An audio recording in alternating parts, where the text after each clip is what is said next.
Thank you for being with us in this issue of AB in Focus, where we're going to talk about mental health and how it's impacted by digital communication. Definitely. Nice to meet you. Thank you. Nice to talk to you. Same here. So let's start with just like an overall look at the importance of a positive mental health frame in the workplace. Yes, so if we look at, obviously, positive mental health is priceless in the workplace. It contributes to a healthy, functioning organization. It contributes to job performance, productivity, all of these things. And again, positive mental health means increased engagement as well. Yeah. And so going from there, what do you see like, and what's the impact of all the digital communication that's become part of our everyday life? Like it's a part of work now to communicate with people over Zoom, over text, chat groups. What do you think is the impact of this on mental health?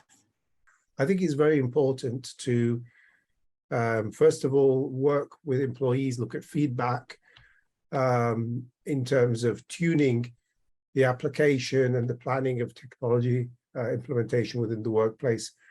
Particularly, obviously, we talk about remote work and things like that. And also looking in terms of planning in terms of spaces within the workplace, and also the amount of time people spend working in the boundaries between work and recreation.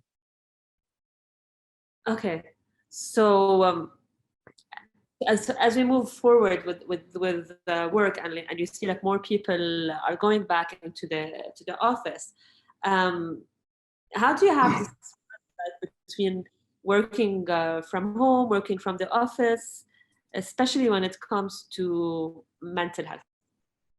Yeah, so I think what's most important is the right work-life balance. What we're finding around the world, and particularly in the Middle East, is more and more employees want that flexibility. They want to be able to work from home at times, and maybe from time to time to pop into the office as well to network with their employees and have the physical proximity that an office gives. But I think it's that flexibility which is most valued by employees. So you see that this flexibility is something that will remain going forward in the workplace, even as more and more offices open up? Yes, I see that as the case. So, yeah, basically that's what people are asking for.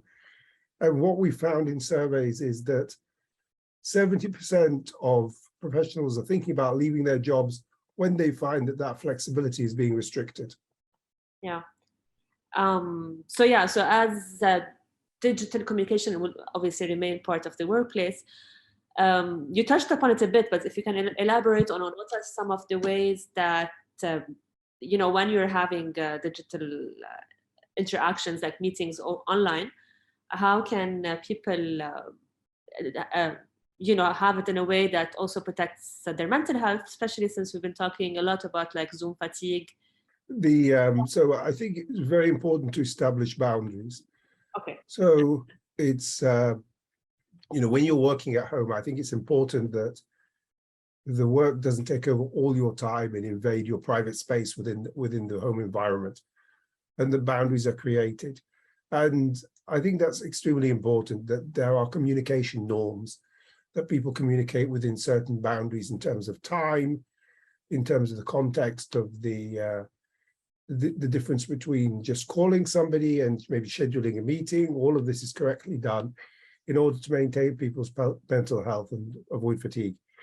I also think, and we all know this from our own experience, that the flexibility of being able to, wake up, have a cup of coffee, start your work at home can be very enriching compared to potentially, getting stuck in traffic for 2 hours to go to the office.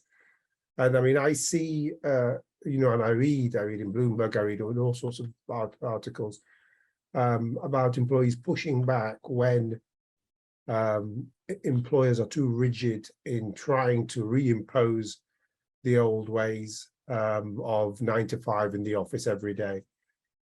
People don't really want that. They want to get the best of both worlds. Makes sense. We do indeed. We were looking, we've been hearing a lot more about the metaverse and Dubai's recent initiatives to have I don't know how many digital jobs created in Dubai. So coming from Zoom, which has a lot of experience in the digital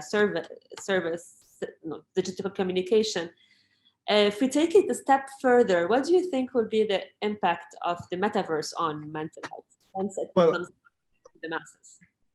Let me talk about two subjects which I think kind of add to the conversation which we're having here.